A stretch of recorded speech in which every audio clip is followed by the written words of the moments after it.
Hello ನಮಸ್ಕಾರ. Positive Pradeep ಕಡೆದಿನ ಎಲ್ಲಾ ಸ್ನೇಹಿತರುಗಳಿಗೆ ನಮಸ್ಕಾರ. ನಿಮ್ಮೆಲ್ಲರಿಗೂ ಕೈ ಮುಗಿದು ಕೇಳ್ಕೊಬಿಡ್ತೀನಿ. ಫಸ್ಟ್ ಗೆನೆ ಹೇಳ್ಬಿಡ್ತೀನಿ, ನೋಡ್ರಪ್ಪ, ನಾನೊಬ್ಬ ದರ್ಶನ್ ಸರ್ ಅವರ ಅಪ್ಪಟ ಅಭಿಮಾನಿ. ಏನಕ್ಕೆ ಅಂದ್ರೆ ನಾನು ಅವರ ನಟನೆ ನೋಡಿ ಇಷ್ಟಪಟ್ಟಿಲ್ಲ, ಅವರ ವ್ಯಕ್ತಿತ್ವ, ಅವರ ಸ್ನೇಹ ಗುಣ ನೋಡ್ಬಿಟ್ಟು ನಾನು ಅವರ ಅಭಿಮಾನಿಯಾಗಿದ್ದೀನಿ. ಆಯ್ತಾ, ಓಪನ್ ಆಗಿ ಹೇಳ್ತಾ ಇದ್ದೀನಿ.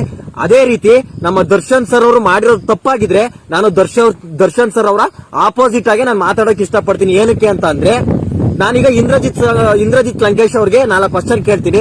ಸರ್, ದರ್ಶನ್ ಸರ್ ಅವರು ಹೊಡೆದಿದ್ದು ನಿಜಾನೇ ಆಗಿರ್ಬೋದು, ಅದನ್ನ ಪ್ರೂವ್ ಮಾಡಕ್ಕೆ ಕೋರ್ಟ್ ಇದೆ. ಆದ್ರೆ ದರ್ಶನ್ ಸರ್ ಹೊಡೆದಿರೋ ವ್ಯಕ್ತಿ ಬಂದ್ ಕಂಪ್ಲೇಂಟ್ ಕೊಡದಲ್ಲೇ ಅವ್ರ ಪರವಾಗಿ ನೀವು ಹೋಗಿ ತಮ್ಮ ಸ್ವಂತ ಟೀಮ್ ನ ಕಟ್ಕೊಟ್ಟು ಇನ್ವೆಸ್ಟಿಗೇಷನ್ ಮಾಡಿಸಿ ಅವ್ರ ಮೇಲೆ ಹೋಗಿ ಗೃಹ ಮಂತ್ರಿಗಳ ಹತ್ರಕ್ಕೆ ಹೋಗ್ಬಿಟ್ಟು ನೀವು ಕಂಪ್ಲೇಂಟ್ ಕೊಟ್ಟು ಬರ್ತಿರಲ್ಲ, ಮೊನ್ನೆ ಒಬ್ಬ ಹೆಸರಾಂತ ರಾಜಕೀಯ ವ್ಯಕ್ತಿ ಒಬ್ರಿಗೆ ಕಪಾಳ ಕೊಡಿತಾರೆ, ಆ ವ್ಯಕ್ತಿ ಕಾಂಪ್ರೂವ್ ಮಾಡ್ಕೋತಾರೆ. ಆ ವ್ಯಕ್ತಿ ಮೇಲೆ ಏನಕ್ಕೆ ಹೋಗ್ಬಿಟ್ಟು ನೀವು FIR ಕೊಟ್ಬಿಟ್ಟು ಆ ವ್ಯಕ್ತಿನ ಏನಕ್ಕೆ ನೀವು ಜೈಲಿಗೆ ಕಳಿಸ್ಲಿಲ್ಲ? ಇಲ್ಲಿ ದರ್ಶನ್ ಸರ್ ಹೊಡೆದಿರೋದನ್ನ CC ಕ್ಯಾಮ್ರಾ ಸಮೇತ ಹೋಗಿ ವಿಡಿಯೋ ರೆಕಾರ್ಡ್ ಮಾಡ್ಕೊ ಬಂದು FIR ಕೊಡೋ ಅಂತ ನೀವು ಇಡೀ ಕರ್ನಾಟಕನೇ ನೋಡಿದೆ. ಆ ಹೆಸರಾಂತ ರಾಜಕೀಯ ವ್ಯಕ್ತಿ ಇನ್ನೊಬ್ಬರಿಗೆ ಕಪಾಳ ಮೋಕ್ಷ ಮಾಡಿರೋದನ್ನ ಇಡೀ ಕರ್ನಾಟಕನೇ ವಿಡಿಯೋ ನೋಡಿದೆ. ಅಷ್ಟು ಚೆನ್ನಾಗಿ ದಾಖಲೆ ಸಿಕ್ಕಿದೆ. ಅವ್ರ ಪರವಾಗಿ ಹೋಗಿ ಏನಕ್ಕೆ ನೀವು ನಿಂತ್ಕೊಳ್ಳಿಲ್ಲ? ಇದು ನಮ್ಮ ಮೊದಲನೇ ಕ್ವಶನ್. ಇನ್ನೊಂದು ಕ್ವಶನ್ ಏನು ಅಂತಂದ್ರೆ, ನಿಮ್ಮ ಮೀಡಿಯಾದವರು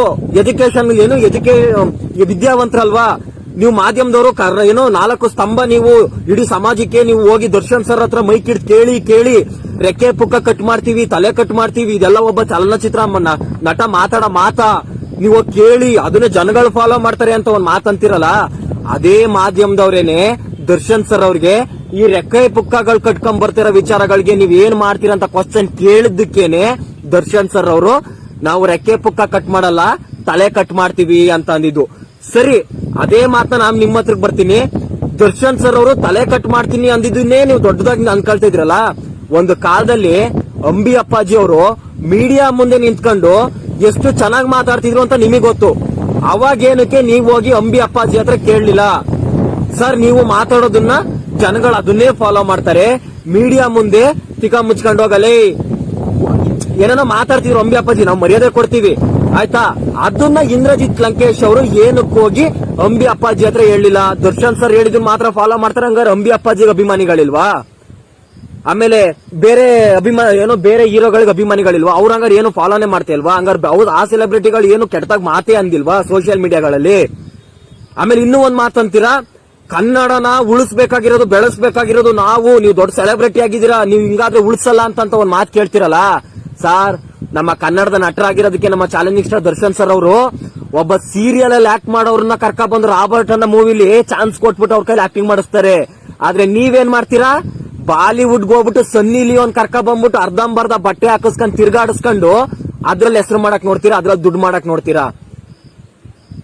ಒಬ್ಬ ಹೆಸರಾಂತ ವ್ಯಕ್ತಿ ನಮ್ಮ ಕನ್ನಡದ ನಟರುಗಳು ಬೇಕು, ಕನ್ನಡದ ಹೀರೋಯಿನ್ಗಳು ಬೇಕು, ಕನ್ನಡದ ಹುಡುಗಿರ್ಗಳು, ಕನ್ನಡದ ಚಿಕ್ಕ ನಟರುಗಳೆಲ್ಲ ಒಂದ್ ಒಳ್ಳೆ ಹೆಸರು ಮಾಡ್ಕೊಳ್ಳಿ ಅಂತ ಕರ್ಕ ಬಂದು 100 ಕೋಟಿ ಫಿಲಮ್ ಅಲ್ಲಿ ಕರ್ಕ ಬಂದ್ಬಿಟ್ಟು ಆಕ್ಟಿಂಗ್ ಮಾಡಿಸ್ತಿರೋ ದರ್ಶನ್ ಸರ್ ಐಡಿಯಾ ಎಲ್ಲಿ? ಬಾಲಿವುಡ್ಗೆ ಹೋಗ್ಬಿಟ್ಟು ಸನ್ನಿ ಲಿಯೋನ್ ಕರ್ಕ ಬಂದ್ಬಿಟ್ಟು 20 ಜನ ಹುಡುಗಿರ್ಗಳ ಜೊತೆ ಮಧ್ಯದಲ್ಲಿ ಬೈಕಲ್ಲಿ ನಿಂತ್ಕೊಂಡು ಫಿಲಂ ತೆಗೆದ್ಬಿಟ್ಟು ರಿಲೀಸ್ ಮಾಡೋ ನೀವೆಲ್ಲಿ? ಹಂಗಾದ್ರೆ ಕನ್ನಡನ ಉಳಿಸಿ ಬೆಳೆಸ್ತಾ ಇರೋದು ನೀವಾ ದರ್ಶನ್ ಸರ್? ಆಮೇಲೆ ಇನ್ನೂ ಒಂದ್ ಮಾತು ಕೇಳಕ್ ಇಷ್ಟಪಡ್ತೀನಿ. ದರ್ಶನ್ ಸರ್ ಏನ್ ಮಾಡೋರಪ್ಪ?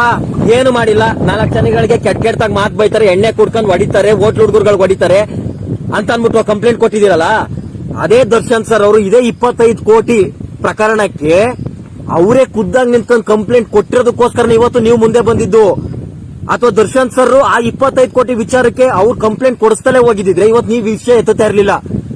ಅದೇ ದರ್ಶನ್ ಸರ್ ಅವರು ಪ್ರಿನ್ಸ್ ಹೋಟ್ಲಲ್ಲಿ ಆ ವ್ಯಕ್ತಿ ಹೊಡೆದ್ರು ಅಂತ ಇವಾಗ ಕಂಪ್ಲೇಂಟ್ ಕೊಡಕ್ ಬಂದಿದ್ದೀರಲ್ಲ, ಅದೇ ದರ್ಶನ್ ಸರ್ ಯಜಮಾನ ಶೂಟಿಂಗ್ ಟೈಮ್ ಅಲ್ಲೂ ಒಬ್ಬ ವ್ಯಕ್ತಿ ಹೊಡೆದ್ರು, ಅವಾಗ ಏನಕ್ಕೆ ಬಂದು ಕಂಪ್ಲೇಂಟ್ ಕೊಡ್ಲಿಲ್ಲ ನೀವು? ಪ್ರೆಸ್ಟೀಜ್ ಅಪಾರ್ಟ್ಮೆಂಟ್ ಅಲ್ಲಿ ಒಬ್ಬ ಸೆಕ್ಯೂರಿಟಿಗೆ ಅವ್ರು ಹೊಡೆದ್ರು, ಅವಾಗ ಏನಕ್ಕೆ ಬಂದು ಕಂಪ್ಲೇಂಟ್ ಕೊಡ್ಲಿಲ್ಲ ನೀವು? ಅವಾಗ ದರ್ಶನ್ ಸರ್ ಆಗಿರ್ಲಿಲ್ಲ, ಇವಾಗ ಮಾತ್ರ ದರ್ಶನ್ ಸರ್ ಅಲ್ವಾ? ಅದೇ ದರ್ಶನ್ ಸರ್ ಅವರು ಸಮಾಜಕ್ಕೆ ಏನ್ ಮಾಡಿದಾರಪ್ಪ ಅಂತ ನೀವು ಕೇಳ್ತಾ ಇರ್ಬೋದು. ಅದೇ ದರ್ಶನ್ ಸರ್ ಅವರು ತಮ್ಮ ಹುಟ್ಟು ಹಬ್ಬನ 100 kg ಕೇಕ್ ನ ಕಟ್ ಮಾಡ್ಬಿಟ್ಟು ಕೇಕ್ ಗಳನ್ನ ಹಾಳು ಮಾಡೋ ಬದಲು ಪ್ರತಿಯೊಬ್ಬ ಅಭಿಮಾನಿಗಳ ಕೈಲೂ ಕೂಡ ರೇಷನ್ ಕಿಟ್ಗಳಾಗಿರ್ಬೋದು, ಎಣ್ಣೆ, ಬೇಳೆ ಕಾಳುಗಳನ್ನ ತಗೊಂಡು ಹೋಗ್ಬಿಟ್ಟು ಸಿದ್ಧಗಂಗಾ ಮಠಕ್ಕೆ, ಸುಮಾರು ಅನಾಥಾಶ್ರಮ, ವೃದ್ಧಾಶ್ರಮ, ಗೋಶಾಲೆಗಳು, ಎಷ್ಟೋ ಜನ ಬಡ ವಿದ್ಯಾರ್ಥಿಗಳನ್ನ ತಮ್ಮ ಸ್ವಂತ ದುಡ್ಡಲ್ಲಿ ಒಂದು ವರ್ಷಕ್ಕೆ 2 ಕೋಟಿ ದುಡ್ಡು ಅವರು ದುಡ್ದಿರೋ ದುಡ್ಡನ್ನ ಸಮಾಜಕ್ಕೆ ಅಂತ ಖರ್ಚು ಮಾಡ್ತಾ ಇದ್ದಾರೆ. ನೀವೇನ್ ಮಾಡ್ತಾ ಇದೀರಿ ಇಂದ್ರಜಿತ್ ಲಂಕೇಶ್ ಸರ್ ಅವರೇ? ದರ್ಶನ್ ಸರ್ ಏನ್ ಮಾಡ್ತಾ ಇದಾರೆ, ಏನ್ ಮಾಡ್ತಾ ಇಲ್ಲ ಅಂತ ನಿಮ್ಮ ಸ್ಪೆಷಲ್ ಟೀಮ್ ನ ಕಳಿಸ್ಕೊಟ್ಟು ಅವ್ರ ಬಗ್ಗೆ ಇನ್ವೆಸ್ಟಿಗೇಷನ್ ಮಾಡಿಸ್ತಾ ಇದ್ದೀರಾ. ಸ್ಪೆಷಲ್ ಆಗಿ ನೀವು ಟೀಮ್ ಕಟ್ಟಿ ಇನ್ವೆಸ್ಟಿಗೇಷನ್ ದರ್ಶನ್ ಸರ್ ಹಿಂದೆನೆ ಬಿಡ್ತಿದ್ದೀರಾ ಅನ್ನಂಗಿದ್ರೆ ಮತ್ ಕನ್ನಡ ಇಂಡಸ್ಟ್ರಿಲಿ 20 ಜನ 30 ಜನ ಸೆಲೆಬ್ರಿಟಿಗಳವ್ರೆ, ಅವ್ರ ಹಿಂದೆ ಎಲ್ಲ ನಿಮ್ ಟೀಮ್ ಇದೆಯಾ ಹಂಗಾದ್ರೆ? ಇವತ್ತು ದರ್ಶನ್ ಸರ್ ಹತ್ರಕ್ಕೆ ಕಳ್ಸೋದಕ್ಕೆ ಕಾರಣ ಏನು? ಯಾಕಂಗಾದ್ರೆ ನಾನ್ ಬೇರೆ ನಟರುಗಳ ಹೆಸರು ತಗೋಬಾರ್ದು, ಆದ್ರೂ ಹೇಳ್ತಾ ಇದ್ದೀನಿ, ಕ್ಷಮಿಸಿ ಬೇರೆ ನಟರುಗಳ ಅಭಿಮಾನಿಗಳು. ದುನಿಯಾ ವಿಜಯ್ ಸರ್ ತಪ್ಪು ಮಾಡಿಲ್ವಾ? ಸುದೀಪ್ ಸರ್ ತಪ್ಪು ಮಾಡಿಲ್ವಾ? ಬೇರೆ ಯಾವ್ದೇ ನಟರುಗಳು ತಪ್ಪು ಮಾಡಿಲ್ವಾ? ಹಂಗಾರೆ ಅವ್ರ ಹಿಂದೆ ಎಲ್ಲ ಇವಾಗ ಇಂದ್ರಜಿತ್ ಲಂಕೇಶ್ ಅವರ ಟೀಮ್ ಓಡಾಡ್ತಿದೆ. ಹುಷಾರಾಗಿರಿ. ಏನಕ್ಕೆ ಅಂದ್ರೆ ನೀವು ಒಂದೇ ಒಂದ್ ಮಾತು ಕೆಟ್ಟ ಪದ ಮಾತಾಡ್ಬಿಟ್ರೆ ನಿಮ್ಮಲ್ಲಿ FIR ಕೊಡಿಸಬಹುದು. ಆಮೇಲೆ ಇನ್ನೂ ಒಂದ್ ಮಾತು ಹೇಳಿದ್ರಿ, ಡ್ರಗ್ಸ್ ಪ್ರಕರಣಕ್ಕೆ ಧ್ವನಿ ಎತ್ತದವನೇ ನಾನು, ಡ್ರಗ್ಸ್ ಪ್ರಕರಣಕ್ಕೆ ಧ್ವನಿ ಎತ್ತದವನೇ ನಾನು ಅಂತ ಒಂದ್ ಮಾತಂದ್ರಲ್ಲ. ಕಂಡವ್ರ ಮಕ್ಕಳನ್ನ ಬಾವಿಗೆ ತಳ್ಬಿಟ್ಟು ಮೇಲ್ ನಿಂತ್ಕೊಂಡು ಮಜಾ ತಗೊಳ್ಳೋದನ್ನ ಬಿಟ್ಬಿಡಿ. ಏನಕ್ಕೆ ಅಂದ್ರೆ ನಿಮ್ಗೆ ಅಷ್ಟೊಂದು ತಾಕತ್ತಿದ್ರೆ ಒಂದ್ ಮಾತಂತೀರಾ ನೀವು. ಕೆಲವು ಹೆಣ್ಣು ಮಕ್ಕಳುಗಳು ಸೆಲೆಬ್ರಿಟಿಗಳು ಪೊಲೀಸ್ ಸ್ಟೇಷನ್ ಕರ್ಸರು ಬರೀ ಏನೋ ವಿಚಾರಣೆ ಮಾಡಿ ವಾಪಸ್ ಕಳಿಸ್ಕೊಟ್ರು ಅಂತ ಅಂತಿರಲ್ಲ. ಅದೇ ಜಾಗದಲ್ಲಿ ನಿಮ್ಮ ಮಗ ಇದ್ದಿದ್ರೆ ನೀವು ಕರ್ಕೊಂಡೋಗಿ ಏನ್ ಜೈಲಿಗೆ ಕೂರಿಸ್ತಿದ್ರಿ? ನೀವು ಮಾಡಿರೋ ಪ್ರಾಪರ್ಟಿಗೆ ಒಬ್ಬ ವಾರಸ್ತಾರ ಇರ್ಲಿ ಅಂತ ಅಂದ್ಬಿಟ್ಟು ಎಷ್ಟು ಕೋಟಿಯಾಗಿರ್ಲಿ ಖರ್ಚು ಮಾಡ್ಕೊಂಡು ಹೊರಗಡೆ ಕರ್ಕೊಂಡ್ ಬರ್ತಾ ಇದ್ರಿ. ಯಾಕೆ ಅವಾಗ ಅವ್ನು ತಪ್ಪಿಸ್ತ ಅಲ್ವಾ? ಇನ್ನೂ ಒಂದ್ ಮಾತು ರೈಸ್ ಮಾಡಿ ಮಾತಾಡ್ತಾ ಇದೀರಾ. ಏನು ಅಂತ ಅಂದ್ರೆ ದರ್ಶನ್ ಸರ್ ಅವ್ರು ಹೊಡೆದಿದ್ದು ಒಬ್ಬ ದಲಿತಂಗೆ. ದರ್ಶನ್ ಸರ್ ಹೊಡೆದಿದ್ದು ಒಬ್ಬ ದಲಿತಂಗೆ. ಏನಕ್ಕೆ ಜಾತಿನ ಎತ್ತಿ ಕಟ್ತಾ ಇದೀರಾ? ಇವತ್ತು ದರ್ಶನ್ ಸರ್ ಅಕ್ಕಪಕ್ಕ ಇರೋಂತ ಸ್ನೇಹಿತರ ತಂಡದಲ್ಲಿ ಮುಕ್ಕಾಲು ಭಾಗ ಇರೋರೆಲ್ಲರೂ ಕೂಡ ದಲಿತರುಗಳೇ. ಅವ್ರ ಸಹಾಯ ಮಾಡಿರೋದು ಕೂಡ ದಲಿತರಿಗೆ. ಇವತ್ತು ಎಷ್ಟೋ ಲಕ್ಷಾಂತರ ಜನಕ್ಕೆ ಅವ್ರು ಸಹಾಯ ಮಾಡ್ಬೇಕಾದ್ರೆ ಇದರಲ್ಲಿ ಬ್ರಾಹ್ಮಣರು ಯಾರೋ, ಕುಂಬಾರ ಯಾರೋ, ಗೌಡ್ರು ಯಾರೋ, ದಲಿತರು ಯಾರು ಅಂತ ಅನ್ಬಿಟ್ಟು ಅವ್ರು ಸಹಾಯ ಮಾಡಿಲ್ಲ. ನನಗೆ ಅನ್ನ ಕೊಟ್ಟಿದ್ದಾರೆ, ಇವ್ರೆಲ್ಲಾ ಕೊಟ್ರೆ ಅನ್ನ ನಾನ್ ತಿಂತಿರೋದಕ್ಕೆ ನನ್ನ ಹತ್ರ ಬಂದಿರೋ ದುಡ್ಡು ನಾನು ಅವ್ರಿಗೆ ಕೊಡ್ಬೇಕು ಅಂತ ಅನ್ಬಿಟ್ಟು ದಾನ ಮಾಡಿರೋದು. ಆದ್ರೆ ದಲಿತರನ್ನ ಮಾತ್ರ ಸಪರೇಟ್ ಆಗಿ ಇಟ್ಬಿಟ್ಟು ಬೇರೆ ಜಾತಿಯವ್ರಿಗೆ ಮಾತ್ರ ಅವ್ರು ದಾನ ಮಾಡಿಲ್ಲ. ಇವತ್ತು ಅದೇ ದಲಿತಂಗೆ ದರ್ಶನ್ ಸರ್ ಹೊಡೆದಿದ್ರೆ ಇವತ್ತು ಒಬ್ಬ ದಲಿತರ ತಾಕತ್ತು ಇಡೀ ಇಂಡಿಯಾಗೆ ಗೊತ್ತು. ಇವತ್ತು ಒಬ್ಬ ದಲಿತನ ತಾಕತ್ತು ಇಡೀ ಇಂಡಿಯಾಗೆ ಗೊತ್ತು. ಇಷ್ಟೊತ್ತು ಬೇಕಾಗಿರಲಿಲ್ಲ ದಲಿತ ಸಮುದಾಯಕ್ಕೆ ಬಂದು ದರ್ಶನ್ ಸರ್ನ ಕ್ವಶನ್ ಮಾಡೋದಕ್ಕೆ. ಅವ್ರು ಎಲ್ಲೋ ಯಾವ್ದೋ ಮೂಲೆಯಲ್ಲಿ ಒಂದು ಒಳ್ಳೇದು ಮಾಡಿದಾರೆ ಅನ್ನೋ ಕಾರಣಕ್ಕೋಸ್ಕರ ಆ ದಲಿತ ಸಮುದಾಯದವರು ಕೂಡ ಕೈ ಕಟ್ಟಿ ಹಾಕೊಂಡು ಸುಮ್ನೆ ನಿಂತಿರೋದು. ನೀವ್ ಇನ್ನೊಬ್ಬ ಸಮುದಾಯನ ಎತ್ತಿ ಕಟ್ಟಿ ನಿಲ್ಸೋ ಬದಲು ನೀವೇನ್ ಸಮಾಜಕ್ಕೆ ಮಾಡಿದೀರಾ ಅನ್ನೋದನ್ನ ಫಸ್ಟ್ ನೀವು ತಿಳ್ಕೊಳ್ಳಿ. ಇವತ್ತು ದರ್ಶನ್ ಸರ್ ಬರೀ ಒಂದು ಧಾರಾವಾಹಿಲಿ ಆಕ್ಟಿಂಗ್ ಮಾಡ್ತಾ ಇರೋಂತ ಈ ಚಿಕ್ಕ ಆಕ್ಟರ್ಸ್ ನ ಕರ್ಕ ಬಂದು ಇವತ್ತು ದೊಡ್ಡ ಮೂವಿಲಿ ಆಕ್ಟಿಂಗ್ ಕೊಡಿಸ್ತಾ ಇದಾರೆ. ನೀವೇನ್ ಮಾಡ್ತಾ ಇದ್ದೀರಾ? ಕರ್ಕ ಬಂದ್ ಸನ್ನಿ ಲಿಯೋನ್ನ ಕರ್ನಾಟಕದಲ್ಲಿ ಲಾಂಚ್ ಮಾಡಿಸ್ತಾ ಇದ್ದೀರಾ ಅರೆ ಬರೆ ಬಟ್ಟೆ ಹಾಕೊಂಡು. ಅದು ನಾವು ಕಲಿಬೇಕು. ಇಂದ್ರಜಿತ್ ಸರ್ ಅವರು ನಮ್ಮ ಪಡ್ಡೆ ಹುಡುಗರುಗಳಿಗೋಸ್ಕರ ಲಕ್ಷಾಂತರ ಕೋಟ್ಯಾಂತರ ರೂಪಾಯಿ ಖರ್ಚು ಮಾಡಿ ಸನ್ನಿ ಲಿಯೋನ್ನ ಕರ್ನಾಟಕ ಕರ್ಕ ಬಂದು ಮೈ ಕುಣಿಸ್ಬಿಟ್ಟು ನಮ್ ಕನ್ನಡಿಗರುಗಳ ಯುವಕರುಗಳ ಕಣ್ಣನ್ನೆಲ್ಲ ತಂಪು ಮಾಡ್ಬಿಟ್ರು ಅಂದ್ಬಿಟ್ಟು ನಿಮಗೆ ಫಾಲೋವರ್ಸ್ ಆಗ್ಬೇಕು. ಅದೇ ದರ್ಶನ್ ಸರ್ ಅವರು ಹುಟ್ಟುಹಬ್ಬ ಆಚರಣೆ ಮಾಡ್ಕೊಳ್ಳೋದನ್ನ ಬಿಟ್ಟು ಸಿದ್ಧಗಂಗಾ ಮಠಕ್ಕೆ ಎಷ್ಟೋ ಜನ ಅನಾಥಾಶ್ರಮ, ವೃದ್ಧಾಶ್ರಮಗಳು, ಗೋಶಾಲೆಗಳು ಇದಕ್ಕೆಲ್ಲ ತಮ್ಮ ಕೈಲಾದಂತಹ ಸಹಾಯಗಳನ್ನ ಪ್ರತಿ ವರ್ಷ ಮಾಡ್ಕೊ ಬರ್ತಾ ಇದಾರಲ್ಲ. ಇದಕ್ಕೆ ನಾವು ದರ್ಶನ್ ಸರ್ಗೆ ಅಭಿಮಾನಿ ಆಗಕ್ಕಾಗಲ್ಲ. ಇವತ್ತು ನೀವು ಕನ್ನಡ ಇಂಡಸ್ಟ್ರಿಲಿ ಎಷ್ಟೋ ಜನ ಸೆಲೆಬ್ರಿಟಿಗಳ ಹೆಂಡತಿರ್ಗಳಿಗಾಗಿರ್ಬೋದು, ಸೆಲೆಬ್ರಿಟಿಗಳಿಗಾಗಿರ್ಬೋದು, ಎಷ್ಟೋ ಹೆಣ್ಮಕ್ಳುಗಳಿಗೆ ಎಷ್ಟೋ ಮೋಸ ಆಗಿದೆ. ಅವ್ರ ಪರ ನಿಲ್ದಲೇನೆ ದರ್ಶನ್ ಪರನೇ ಏನಕ್ಕೆ ಹೋಗಿ ನಿಂತ್ಕೊಂಡ್ರಿ ನೀವು? ಹಂಗಾದ್ರೆ ಇವಾಗ ಬೇರೆ ನಟರುಗಳು ಕೂಡ ಕೆಲಸ ಮಾಡ್ತಾ ಇದ್ರೆ ಅವರಿಂದೇನು ಕೂಡ ನಿಮ್ ಟೀಮ್ಗಳು ಬಿಟ್ಟಿದ್ದೀರಾ? ಹಂಗೆ ನಿಮ್ಮ ಟೀಮ್ಗಳು ಬಿಟ್ಟಿದ್ರೆ ಅಲ್ಲಿಗೆ ನೀವು ಚಲನಚಿತ್ರ ತಂಡಕ್ಕೆ ಒಳ್ಳೆ ಕೆಲಸ ಮಾಡ್ತಾ ಇದ್ದೀರಾ ಅಂತ ಅರ್ಥ ಆಯ್ತು. ಬರೀ ದರ್ಶನ್ ಸರ್ ಹಿಂದೆನೆ ಬಿಟ್ಟಿದ್ದೀರಾ ನಂಗಿದ್ರೆ ಅಲ್ಲಿ ನಿಮ್ಮ ದ್ವೇಷ ಕಾಣ್ತಾ ಇದೆ. ಅಲ್ಲಿ ನಿಮ್ಮ ಬೇರೆ ಜಾತಿ ಸಮುದಾಯಕ್ಕೆ ಎತ್ತಿ ಕಟ್ತಾ ಇದೀರ ಅನ್ನೋದು ಎದ್ದು ಕಾಣ್ತಾ ಇದೆ. ನಿಜವಾಗ್ಲೂ ಒಂದು ಮಾತಾಡಕ್ ಇಷ್ಟಪಡ್ತೀನಿ. ನಿಮಗೆ ಅವಕಾಶ ಕೊಡ್ತಾರೋ ಬಿಡ್ತಾರೋ ಅದು ಗೊತ್ತಿಲ್ಲ. ಆದ್ರೆ ಇನ್ನೊಬ್ಬ ವ್ಯಕ್ತಿ ಮೇಲೆ ಗೂಬೆ ಕೂರ್ಸಕ್ಕಿಂತ ಮುಂಚೆ ನೀವೆಷ್ಟು ಕರೆಕ್ಟ್ ಆಗಿದ್ದೀರಾ ಅನ್ನೋದು ತಿಳ್ಕೊಳ್ಳಿ. ಏನಕ್ಕೆ ಅಂದ್ರೆ ದರ್ಶನ್ ಸರ್ ಹೊಡೆದಿರೋದು ಯಾವ್ದೋ ಒಂದು ದಿನ, ಯಾವ್ದೋ ಒಂದು ಗಂಟೆಯಲ್ಲಿ ಯಾವ್ದೋ ವ್ಯಕ್ತಿ ಮೇಲೆ ಹೊಡೆದಿದ್ದಾರೆ. ಅದನ್ನೆಲ್ಲ ಪ್ರೂಫ್ ನ ಕಲೆಕ್ಟ್ ಮಾಡ್ಕೊಂಡ್ ಬಂದು ಗೃಹ ಮಂತ್ರಿಗಳ ಹತ್ರಕ್ಕೆ ಹೋಗ್ಬಿಟ್ಟು ನೀವು ಕಂಪ್ಲೇಂಟ್ ಕೊಡೋಷ್ಟು ನಿಮಗೆ ತಾಕತ್ತಿದೆ ಅನ್ನಂಗಿದ್ರೆ, ಮೊನ್ನೆ ಒಬ್ಬ ಹೆಸರಾಂತ ವ್ಯಕ್ತಿ ಇನ್ನೊಬ್ಬಂಗೆ ಕಪಾಳ ಮೋಕ್ಷ ಮಾಡ್ತಾರೆ.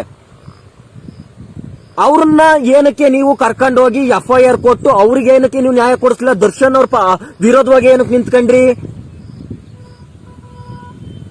ಅದನ್ನ ಅರ್ಥ ಮಾಡ್ಕೊಳ್ಳಿ ಜನಗಳೇ. ಒಬ್ಬ ವ್ಯಕ್ತಿ ಇನ್ನೊಬ್ಬ ವ್ಯಕ್ತಿನ ಟಾರ್ಗೆಟ್ ಮಾಡ್ತಾರೆ ಅನ್ನಂಗಿದ್ರೆ, ಇವಾಗ ನಾನು ಇನ್ನೊಬ್ಬ ವ್ಯಕ್ತಿ ಹೆಸರನ್ನ ತಗೊಂಡು ನಾನು ನಿಂತ್ಕತೀನಿ ಅನ್ನಂಗಿದ್ರೆ, ಆ ವ್ಯಕ್ತಿ ನನಗೇನೋ ಒಂದು ಕೆಡುಕು ಮಾಡಿರ್ತಾನೆ, ಅದಕ್ಕೆ ನಾನು ಅವನ ಮೇಲೆ ದ್ವೇಷ ತೀರಿಸ್ಕೋಬೇಕು ಅಂತ ನಾನು ನಿಂತ್ಕೋಬಹುದು. ಇವಾಗ್ಲೂ ಹಂಗಾರೆ ಬೇರೆ ನಟರುಗಳು ಬೇರೆ ಜನಗಳ ಮೇಲೆ ಕೈ ಮಾಡೇ ಇಲ್ವಾ? ಅದ್ರ ಮೇಲೆ ಏನಕ್ಕೆ FIR ಕೊಡ್ತಾ ಇಲ್ಲ? ಈಗ ದರ್ಶನ್ ಸರ್ ಏನೋ ಮೊನ್ನೆ ಯಾವ್ದೋ ಒಬ್ಬ ಹೋಟೆಲ್ ಸಪ್ಲೈಯರ್ ಮೇಲೆ ಹೊಡೆದಿದ್ದಾರೆ, ಸರಿ FIR ಕೊಟ್ರಾ? ಸರಿ, ನಾವು ಅದ್ ನಿಯತ್ತಾಗಿದ್ರೆ ಇಂದ್ರಜಿತ್ ಸರ್ ಅವ್ರಿಗೆ ನೋಡಿ ಸರ್ ನಾನೊಬ್ಬ ದರ್ಶನ್ ಸರ್ ಅಭಿಮಾನಿಯಾಗಿ ನಾವು ಸಪೋರ್ಟ್ ಮಾಡ್ತೀವಿ. ಅದೇ ತರ ಬೇರೆ ಸೆಲೆಬ್ರಿಟಿಗಳು ಕೂಡ ಬೇರೆ ವ್ಯಕ್ತಿಗಳ ಮೇಲೂ ಕೂಡ ಕೈ ಮಾಡಿರ್ತಾರೆ. ಅದನ್ನ ಏನಕ್ಕೆ ನೀವು ತನಿಖೆ ಮಾಡ್ತಿಲ್ಲ? ಅವ್ರ ಪರವಾಗಿ ಏನಕ್ಕೆ ನೀವು ನಿಂತ್ಕೊಳ್ಳಿಲ್ಲ? ಈಗ ಆ ವ್ಯಕ್ತಿ ಏನಾರು ಕಂಪ್ಲೇಂಟ್ ಕೊಡ್ ಬನ್ನಿ ಅಂತ ಇಂದ್ರಜಿತ್ ಲಂಕೇಶ್ ಸರ್ ಏನಾರು ಕೈ ಹಿಡ್ಕೊಂಡು ಕರ್ಕೊಂಡು ಹೋಗಿದ್ನ? ಇವಾಗ ನನಗೆ ಯಾವ್ದೋ ಒಬ್ಬ ವ್ಯಕ್ತಿ ಇವತ್ತು ನನಗೆ ಬಂದು ಹೊಡಿತಾನೆ, ನಾನು ಕಂಪ್ಲೇಂಟ್ ಕೊಟ್ರೆ ಮಾತ್ರ ಕಂಪ್ಲೇಂಟ್ ತಗೋತಾರೆ. ಅದನ್ನ ಬಿಟ್ಬಿಟ್ಟು ನಮ್ಮನೆ ಹಿಂಗಡೆ ಮನೆ ರೋಡ್ ಅವ್ನು ಬಂದ್ಬಿಟ್ಟು ಪ್ರದೀಪ್ಗೆ ಹೊಡೆದಿದ್ದಾನೆ ಅಂತ ಅಂದ್ಬಿಟ್ಟು ಹಿಂಗಡೆ ಮನೆ ರೋಡ್ ಬಂದ್ಬಿಟ್ಟು ಕಂಪ್ಲೇಂಟ್ ಕೊಟ್ರೆ ಪೊಲೀಸ್ನವ್ರು ತಗೊಳಲ್ಲ. ಯಾವನಪ್ಪ ಹೊಡೆಸ್ಕೊಂಡವನು ಅವನು ಕರ್ಕಬ, ಹೊಡೆದವನ ನಾವು ಕರೆಸ್ತೀವಿ, ಕೂರ್ಸಿ ಮಾತಾಡ್ತೀವಿ ಅಂತಾರೆ ಹೊರ್ತು ದಿಕ್ಕಿಲ್ಲ ದೆಸೆ ಇಲ್ಲ. ಯಾರೊಬ್ರು ಬಂದ್ರಂತೆ ಕಂಪ್ಲೇಂಟ್ ಕೊಟ್ರಂತೆ ಮೀಡಿಯಾ ತುಂಬಾ ಹೆಸರು ಹರಿದಾಡ್ತಂತೆ. ಇವಾಗ ಕನ್ನಡ ಚಲನಚಿತ್ರದ ಮಾತ್ರ ಹೆಸರು ಕೆಡ್ತಾ ಇರೋದು. ಏನಕ್ಕೆ ಅಂದ್ರೆ ಮೊನ್ನೆ ಯಾವನೊಬ್ಬ ಒಂದ್ ಮಾತಂತಾನೆ, ಈ ಪಿಕ್ಚರ್ನವರೆಲ್ಲ ರಾಜಕೀಯದವ್ರಿಗೆ ಏನಕ್ರಿ ಓಟ್ ಹಾಕಿ ಗೆಲ್ಲಿಸ್ತೀರಾ, ಮುಂಡೆಗೆ ಏನಕ್ರಿ ಕರ್ಕತ್ತೀರಾ ಅಂತ ಯಾವನೊಬ್ಬ ಒಂದ್ ಮಾತಂತಾನೆ. ಸ್ವಾಮಿ, ಇವತ್ತು ಕರ್ನಾಟಕ ಬಿಟ್ಟು ಹೊರಗಡೆ ಸ್ಟೇಟ್ಗೆ ಹೋಗ್ಬಿಟ್ಟು ನಾವು ಕನ್ನಡದವರು ಅಂದ್ರೆ KGF ಅನ್ನೋ ಒಂದು ಮೂವಿ ಹೆಸರು ಹೇಳ್ತಾರೆ. ಏನಕ್ಕೋಸ್ಕರ? ನಿಮ್ಮ ರಾಜಕೀಯ ವ್ಯಕ್ತಿಗಳ ಹೆಸರು ಹೇಳಲ್ಲ, ನಿಮ್ಮ ರಾಜಕೀಯ ವ್ಯಕ್ತಿಗಳ ಹೆಸರು ಹೇಳಲ್ಲ. ಕನ್ನಡದ ರಾಕಿ ಬಾಯಿ ಅಂತ ಹೆಸರು ಕೊಟ್ಟು ಮರ್ಯಾದೆ ಕೊಟ್ಟು ಕರೀತಾರೆ. ಅಲ್ಲಿಗೆ ಅರ್ಥ ಮಾಡ್ಕೊಳ್ಳಿ, ನಮ್ಮ ಕರ್ನಾಟಕದಲ್ಲಿ ಕನ್ನಡ ಚಲನಚಿತ್ರ ಒಂದು ಕೈ ಮೇಲಿದೆ. ಆಯ್ತಾ? ಯಾವ ರಾಜಕೀಯ ವ್ಯಕ್ತಿಗಳಿಂದ ನಮ್ಮ ಕೊರೋನಾದಲ್ಲಿ ಅನುಭವಿಸಿರೋದೇ ಸಾಕು. ಯಾವ ರಾಜಕೀಯ ವ್ಯಕ್ತಿ ಬಂದ್ಬಿಟ್ಟು ಕೊರೋನಾ ಟೈಮಲ್ಲಿ ಯಾವನು ದುಡ್ಡು ಕೊಡ್ಲಿಲ್ಲ. ಅದೇ ಕನ್ನಡದ ನಮ್ಮ ರಾಕಿಂಗ್ ಸ್ಟಾರ್ ಯಶ್ ಸರ್ ಅವರು 1.5 ಕೋಟಿ ಲಾಂಚ್ ಮಾಡ್ತಾರೆ ಅವ್ರ ಕೈ ಕೆಳಗೆ ಕೆಲಸ ಮಾಡಿರೋ ಜನಗಳಿಗೆ. ಇವತ್ತು ಎಷ್ಟು ಜನ ರಾಜಕಾರಣಿಗಳು ಅವ್ರ ಕೈ ಕೆಳಗಿರೋ ಕಾರ್ಯಕರ್ತರುಗಳಿಗೆ ಎಷ್ಟು ಜನ ಮನೆಗಳಿಗೆ ಹೆಲ್ಪ್ ಮಾಡಿದ್ರು ನೀವೇ ಲೆಕ್ಕ ಕೊಡಿ. ಅವ್ರು ಎಲ್ಲಿ ದುಡಿತಾರೋ ಅವ್ರಿಗೆ ಖರ್ಚು ಮಾಡ್ತಾರೆ, ಅವ್ರು ಎಲ್ಲಿ ಹೆಸರು ಮಾಡ್ತಾರೋ ಅಲ್ಲಿಗೆ ಅವ್ರಿಗೆ ಎಷ್ಟು ಮರ್ಯಾದೆ ಕೊಡ್ಬೇಕು ಅಷ್ಟೇ ಮರ್ಯಾದೆ ಕೊಡ್ತಾರೆ. ನೀವ್ ಇಲ್ದೇ ಇರೋದ್ನೆಲ್ಲ ಇನ್ನೊಬ್ರ ಹತ್ರ ಯಾರೋ ಹೇಳಿದ್ದನ್ನ ಕೇಳಿದ್ದನ್ನ ಕರ್ಕ ಬಂದ್ಬಿಟ್ಟು ಇಲ್ಲಿ ನೀವು ಕೂತ್ಕೊಂಡ್ರೆ ಜನಗಳು ದಡ್ರಲ್ಲ. ನಮಸ್ಕಾರ, ಇಷ್ಟು ಹೇಳ್ಬೇಕು ಅನಿಸ್ತು. ಸರಿ ಅನ್ಸಿದ್ರೆ ನೋಡ್ರಪ್ಪ, ದರ್ಶನ್ ಸರ್ ಮಾಡಿದ್ದು ಸರಿನೋ ತಪ್ಪೋ ಗೊತ್ತಿಲ್ಲ. ಇಂದ್ರಜಿತ್ ಸರ್ ಅವರು ಮಾಡಿರೋ ಆರೋಪ ಸರಿನೂ ಆಗಿದ್ರು ನಾವು ಸಪೋರ್ಟ್ ಮಾಡೋಣ ದರ್ಶನ್ ಸರ್ ಅಭಿಮಾನಿಗಳ ಕಡೆಯಿಂದ. ಆದ್ರೆ ಅದೇ ಇಂದ್ರಜಿತ್ ಸರ್ ಅವರು ದರ್ಶನ್ ಸರ್ ಒಬ್ರನ್ನೇ ಟಾರ್ಗೆಟ್ ಮಾಡೋದ ಕಾರಣ ಏನು? ಈಗ ದರ್ಶನ್ ಸರ್ ಹೋದ್ ತಿಂಗಳು ಹೊಡೆದಿರೋದು, ಈಗ ನೆನ್ನೆ ಮೊನ್ನೆ ಯಾರೋ ಇನ್ನೊಬ್ಬ ಸೆಲೆಬ್ರಿಟಿ ಬೇರೆಯವ್ರ ಮೇಲೆ ಕೈ ಮಾಡಿರ್ತಾನೆ, ಅದ್ರ ಬಗ್ಗೆ ಇನ್ವೆಸ್ಟಿಗೇಷನ್ ಮಾಡಿಸ್ತವ್ರು ಇಂದ್ರಜಿತ್ ಲಂಕೇಶ್ ಅವರು ಅನ್ನೋದೇ ಒಂದ್ ಕಾರಣ ಅಷ್ಟೇ. ಅದನ್ನ ಬಿಟ್ಬಿಟ್ಟು ನಾವು ದರ್ಶನ್ ಸರ್ ಅಭಿಮಾನಿಗಳು ದರ್ಶನ್ ಸರ್ನೇ ವಹಿಸ್ಕೊಂಡ್ ಮಾತಾಡ್ತಿದೀವಿ ಅನ್ಕೊಂಡ್ರೆ ಸುಳ್ಳು. ಆಯ್ತಾ? ನಾವು ಅವ್ರು ಹೇಳ್ಕೊಟ್ಟಿರೋದು ಒಂದೇ ಮಾತು, ತಲೆ ಹಿಡಿಬೇಡಿ ತಲೆ ಹೊಡಿಬೇಡಿ ಅಂತ. ಆ ಮಾತನ್ನ ಮೈಂಡ್ ಅಲ್ಲಿ ಇಟ್ಕೊಂಡಿದೀವಿ, ಮನ್ಸಲ್ಲಿ ಇಟ್ಕೊಂಡಿದೀವಿ, ಹಂಗೆ ಬಾಳ್ತಾ ಇದೀವಿ, ಹಿಂಗೆ ಡೇರ್ ಡೆವಿಲ್ ಆಗೇ ಇರ್ತೀವಿ. ಆಯ್ತಾ? ನಮಸ್ಕಾರ. ಇಷ್ಟ ಆದ್ರೆ ಶೇರ್ ಮಾಡಿ. ದರ್ಶನ್ ಸರ್ ಅಭಿಮಾನಿಗಳು ಮಾತ್ರ ಅಲ್ಲ, ಬೇರೆ ಅಭಿಮಾನಿಗಳು ಶೇರ್ ಮಾಡ್ಬೇಕು. ಏನಕ್ಕೆ? ನಾಳೆ ದಿನ ನಿಮ್ಮ ಬುಡುಕು ಬಂದ್ರು ಬರ್ಬೋದು. ಏನಕ್ಕೆ ಅಂದ್ರೆ 10 ವರ್ಷದ ಹಿಂದೆ ಮಾಡ್ಕೊಂಡ್ರೆ ಕೆಟ್ಟ ಕೆಲಸನು ಇವಾಗ್ಲೂ ತೆಗೆದ್ಬಿಟ್ಟು ಅವ್ರು ಮತ್ತೆ FIR ಹಾಕ್ಸ್ಬಿಡ್ತಾರೆ. ಆಯ್ತಾ? ನಮಸ್ಕಾರ. ಈ ಮಾಹಿತಿ ನಿಮಗೆ ಇಷ್ಟ ಆದ್ರೆ ಕೋಸ್ಟಲ್ ಕನ್ನಡ ಪೇಜ್ಗೆ ವಿಸಿಟ್ ಮಾಡಿ, ಸಬ್ಸ್ಕ್ರೈಬ್ ಬಟನ್ಗೆ ಕ್ಲಿಕ್ ಮಾಡಿ.